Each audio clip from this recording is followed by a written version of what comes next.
आज हम लोग अधर्म क्यों करते हैं जानते हो? उसकी प्रमुख वजह है क्योंकि हमारे हृदय से दया शब्द जो है खत्म हो गया है।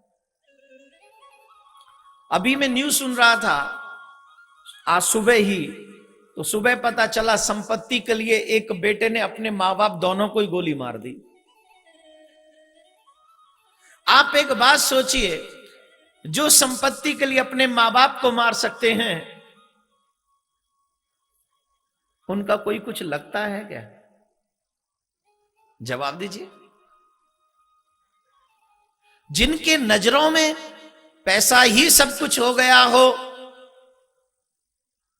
क्या वो धर्म का उत्थान कर सकेंगे? क्या वो देश का उत्थान कर सकेंगे? क्या वो सम्मिलित परिवार में रह सकेंगे? क्या वो अपनी फैमिली का भी पालन पोषण ढंग से कर सकेंगे? ये सिर्फ बात कथा की नहीं है मेरे भाई बहन, ये बात मेरे तेरे जीवन की है, हर उस व्यक्ति के जीवन की है जो परमात्मा की कृपा से इस समय मानव योनि में जी रहा है। अगर तुम में दया नहीं है तो तुम सही माने में इंसान भी नहीं हो। शैतान में और इंसान में सिर्फ इतना फर्क रहता है कि इंसान दया कर सकता है और शैतान कभी दया नहीं करता। जब आपके हृदय से दया शब्द खत्म हो जाए, आपके शब्द कोश में से, आपके हृदय में से, आपके जीवन में से दया चली जाए, तो अपने आप को कभी इंसान कहने की गलती मत करना। अपने आप को शैतान की श्रेणी में गिन लेना कि अब हम शैतान बन गए। वजह यही है कि हम और आप दया कर सकते हैं क्योंकि हम इंसान हैं, हम मानव हैं, हमें दया करना आता है। सुनिए जरा ध्यान से, ऐसे ही नहीं कहा है। तुलसीदास बाबा ने कितनी बड़ी बात कही, दया धर्म का मूल है, पाप मूल अभिमान। पाप की जड़ क्या है? बोले अभिमान। मेरे पास इतनी संपत्ति है, मेरे पास इतना बड़ा परिवार है, मैं बड़ा ही बहुत बड़े पद पे बैठा हूं, मैं बहुत ही फेमस हूं, इत्यादि इत्यादि जो भी अभिमान की वजह हैं, वो सारी वजह आपको पाप करने पर विवश कर देती हैं। जब भी हमें कोई व्यक्ति समझाने की कोशिश करता है तो हम उसको डांट के कहते हैं, यू डोंट अंडरस्टैंड। तुम जानते हो तुम किससे बात कर रहे हो? तुम्हें मालूम है मैं कौन हूं? अरे तुम चाहे जो भी हो, लेकिन पहले तो इंसान हो ना, पहले तो मानव हो, इसलिए पहले तुम मानव बन के दिखाओ। और जब तुम मानव बन जाओगे उसके बाद तुम कुछ और बन सकते हो, उससे पहले कुछ नहीं बन सकते। बोलो राधे राधे। जोर से बोलना पड़ेगा। पहले मानव बन के दिखाओ, और जब तुम मानव बन सकोगे, और ये मानव तुम तब तक नहीं बन सकते जब तक तुम्हारा अभिमान खत्म ना हो जाए। न अभिमान समाज को स्वीकार है, न अभिमान मेरे कन्हैया को स्वीकार है। ये बात ढंग से समझें। क्या मेरे कन्हैया को अभिमान मंजूर है? मिल सकेगा? भगवान से मिल सकेगा कभी भी? बड़े गजब की बात बताने जा रहा हूं, ध्यान से सुनना। एक राजा थे और उन राजा को शिकार खेलने का बड़ा ही शौक था। बड़े लोगों के अलग अलग शौक होते हैं साहब। किसी को विदेश घूमने का शौक होता है, किसी को अपनी वाहवाही सुनने का शौक होता है कि नहीं है? और देवियों को एक बहुत अच्छा शौक है, जब वो भोजन बना के दे देना तो पति जरूर एक बार कह दे, भोजन बड़ा स्वाद बना है आज तूने। ये भी शौक है साहब, इसके बिना काम नहीं चलता। और अगर पति 2-4 दिन ना कहे तो पूछ भी लेती है, कैसा बना था आज? वो पति बड़ा खड़ूस, इसके बावजूद उसके मुंह से ये नहीं फूटता कि आज भोजन अच्छा था। वो कहता रोज जैसे रोज बनता वैसे था, इसमें आज स्पेशल क्या डाला है? तगड़ा ही खड़ूस है वो भी है। हमारे कानों को प्रशंसा सुनने की आदत है। लेकिन एक बहुत महत्वपूर्ण बात आप याद रखें, जब आपके कान अपनी प्रशंसा सुनने के लिए लालायित हों तो आप भगवान से मिलने के लायक नहीं। आप अपने कानों को स्ट्रांग बनाइए, श्रवणों को स्ट्रांग बनाइए अपनी बुराई सुनने के लिए, क्योंकि जब जब तुम बुराई सुनोगे तब तब तुम स्ट्रांग बनोगे। मैं ये नहीं कह रहा कि मैं स्ट्रांग हूं, पर मेरे कानों ने बहुत बुराइयां सुनी है, मैंने अपनी इतनी सुनी है कि अब तो कान पक गए। अब तो कान कहते इट्स ओके, बोले ऐसा हुआ इट्स ओके, वो हुआ इट्स ओके, वो ऐसा कह रहा था, अरे बहुत बढ़िया कह रहा था। अब तो तैयार हो गए, अब पक गए पूरी तरीके से, और आनंद भी आता है। क्यों? बोले जो सुनने को मिलता है ना, उसे टालने की कोशिश आप कर सकते हो, आप अपने आप को बदल सकते हो। तो मेरे भाई बहन, एक राजा था, उनका शिकार करने का शौक था, तो जंगल में गया, शिकार खेलने के लिए गया। और जब वो जंगल में शिकार खेलने के लिए गया तो वहां उसे एक महात्मा जी दिखे तपस्या करते हुए।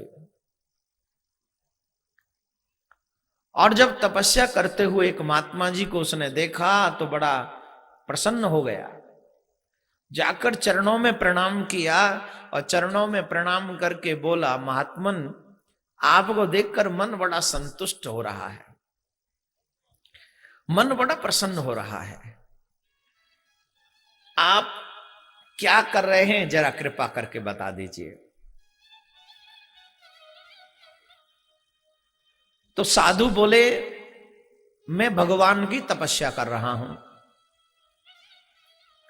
और पिछले 7 साल से तपस्या कर रहा हूं। आगे कब तक का प्रोग्राम है? बोले नेक्स्ट 5 years मोर, अभी और 5 साल ऐसा ही प्रोग्राम है, और उससे ज्यादा भी हो सकती है। बोले ये कैसे पता चलेगा? बोले मैंने खूंटा गाड़ा हुआ है, सूखा खूंटा गाड़ा हुआ है, और जिस दिन ये खूंटा हरा हो जाएगा उस दिन मैं समझूंगा कि मेरे भगवान ने मेरी पूजा स्वीकार कर ली, मेरी तपस्या मेरे ठाकुर को स्वीकार है, मेरे गोविंद ने मेरी पूजा स्वीकार कर ली, उस दिन मुझे अच्छा लगेगा।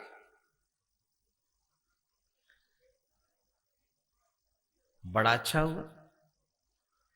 राजा उन शब्दों को सुनकर प्रेरित हो गए, थोड़े नहीं बहुत ज्यादा प्रेरित हो गए, और तत्क्षण उस राजा ने अपना पूरा राज्य परिवार छोड़ दिया। सोचने लगा कि क्यों न मैं भी भगवान को, जिस भगवान ने मुझे इतना सब कुछ दिया और मैं तो आज तक उसे मनाने की ऐसी कोई प्लानिंग ही नहीं करी मैंने, ये तो मेरा दुर्भाग्य है। आओ तो कहीं ना कहीं मुझे भी अपने परमात्मा को मनाने की कोशिश करनी चाहिए।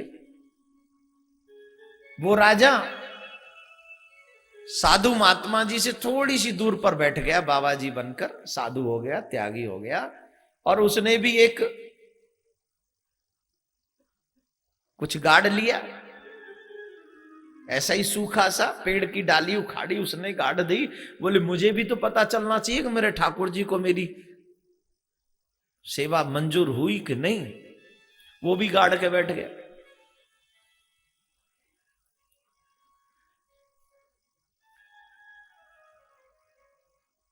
ऐसे कुछ दिन तपस्या चलती रही। एक दिन की बात,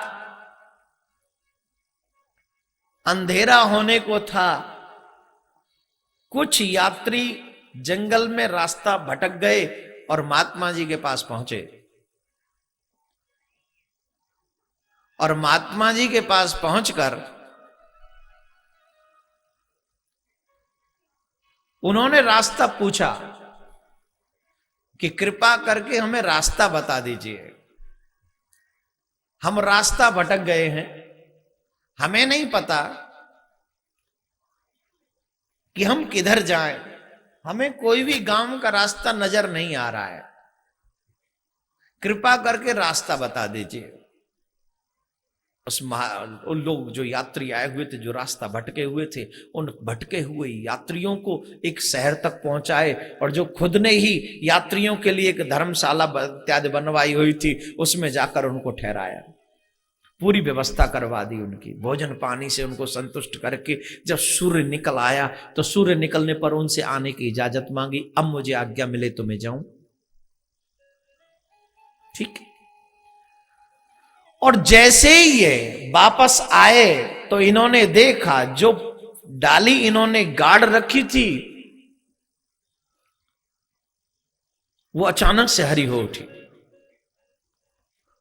और इनको विश्वास हो गया कि ठाकुर जी ने हमारी प्रार्थना, हमारी सेवा स्वीकार कर ली। ऐसा लगता है रात्र में कोई अमृत की वर्षा हुई होगी, जिससे ये हमारा जो सूखी डाली थी वो हरियाली हो गई। अब ऐसा लगता है ठाकुर ने हमारी पूजा स्वीकार कर ली। तो बड़े खुशी हुए, बोले चलो ये महात्मा जी का भी तो वो खूंटा हरा हो ही गया होगा। गए महात्मा जी के पास, महात्मा जी बधाई है। काई बात की बधाई है? बोले रात में अमृत वर्षा हुई, हमारी डाली हरी हो गई और आपका खूंटा हरा हो गया। अब बाबा ने वो वस्त्र हटाया, खूंटा देखा तो जो पहले हरी हरी पत्ती चमक रही थी वो भी खत्म हो गई, खाक हो गई, जल के सूख गई, वो भी जल के सूख गई। और यहां इस राजा के वो डाली जो थी वो हरे आ रही है। और साधु महात्मा ने पूछा, भाई ऐसा तूने रात में क्या कर दिया जिसकी वजह से तेरी डाली हरा गई और हमारा ठीक नहीं रहा, जो पहले था वो भी सूख गया? तो राजा ने पूरी बात वृतांत कह सुनाया। रात को कुछ लोग आए थे, उनको हमने ऐसे कर दिया, ऐसे कर दिया, उनको हम पहुंचा के आ गए। और साधु तो कहने लगा, अरे भैया वो तो पहले हमारे पास आए थे, लेकिन हमने तो उनको गुस्सा करके भगा दिया। वो साधु रोने लगा, अपने आप पर गुस्सा करने लगा, अरे धिक्कार है हमारे जीवन के लिए कि हमारे पास में लोग आए और हमने उनको रास्ता नहीं बताया। और राजा तुम तो हमसे श्रेष्ठ निकले कि तुम तो उनको पहुंचा कर आ गए। धन्य है तुम्हारी पूजा, धन्य है तुम्हारी ये तपस्या, धन्य है तुम्हारी सेवा प्रवृत्ति।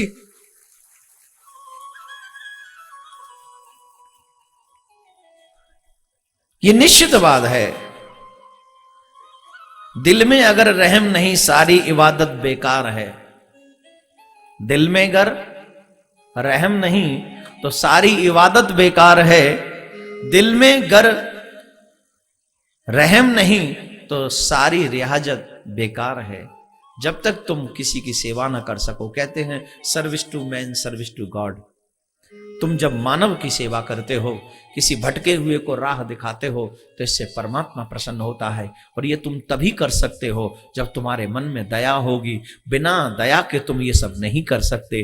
पहले दया को पालो, फिर धर्म अपने आप पलने लग जाएगा, फिर तुम सेवा में अपने आप लग जाओगे, फिर तुम्हें मजबूरी नहीं लगेगी, फिर तुम अपने आप आगे बढ़ोगे। आजकल सेवा नाम की चीज से लोग डरते हैं, लेकिन सेवा भी करते तो दिखावा पहले करते, सेवा नहीं करते। अब आप कैसी सेवा कर रहे हैं? इधर जो मेरे राइट हैंड में कुछ लोग खड़े हैं, मैंने उनको कहा बैठ जाओ, तो मेरी बात उन्होंने अभी तक नहीं सुनी। क्या ये सेवा है? जबकि मैं तो आपके हित की बात कह रहा हूं, कथा ही तो सुना रहा हूं। पीछे भी आप लोग खड़े हैं, आप चाहे तो बैठ सकते हैं साइड में आकर। ये कोई तमाशा नहीं है, ये तो ठाकुर की कथा है। और ठाकुर की कथा से मुझे मालूम है कि आपकी संख्या बहुत है, लेकिन फिर भी मेरे ठाकुर की नजरों से ज्यादा आपकी संख्या नहीं है। मेरा ठाकुर आपको हर कोने में देख रहा है, हर स्थिति में आपको देख रहा है। आप मेरे गोविंद को पहचानिए, जानिए। चाहे आप 10 मिनट ही सुनिए कथा, लेकिन 10 मिनट बैठकर सुनिए कथा, खड़े होकर नहीं। जो खड़े होकर सुनते हैं मुझे लगता है वो तमाशगीन हैं, और जो बैठकर सुनते हैं वो मेरे ठाकुर के सच्चे श्रोता हैं। तो आप बैठ जाइए सब लोग। आप ही तो ताली बजा सकते हो क्योंकि बीच में बैठे हो ना तुम। अब ये देखो, है ना? तो आप सबसे निवेदन, आस्था चैनल पर कल कुछ प्रसंग आस्था के श्रोताओं से छूट गए, जिनको मैं अल्प में आपको याद दिलाना चाहूंगा। आप सिर्फ याद कर लें, जिससे आप संपूर्ण ये कह दें कि हमने कथा सुनी है। कल आपने कपिल देवहूति प्रसंग तक कथा सुनी थी आस्था चैनल पर, और आप जो पंडाल में बैठे हैं उन्होंने वामन चरित्र तक कथा सुनी थी। आस्था चैनल वालों को जो श्रोता हैं उनको सिर्फ एक बार याद दिला दूं, उस चरित्र के बाद हमने ध्रुव चरित्र यहां पर कहा, 6 महीने में भगवान की प्राप्ति हुई, यह चरित्र हमने सुनाया। ध्रुव जी के वंश में पृथु भगवान का अवतार हुआ, यह भी हमने कहा।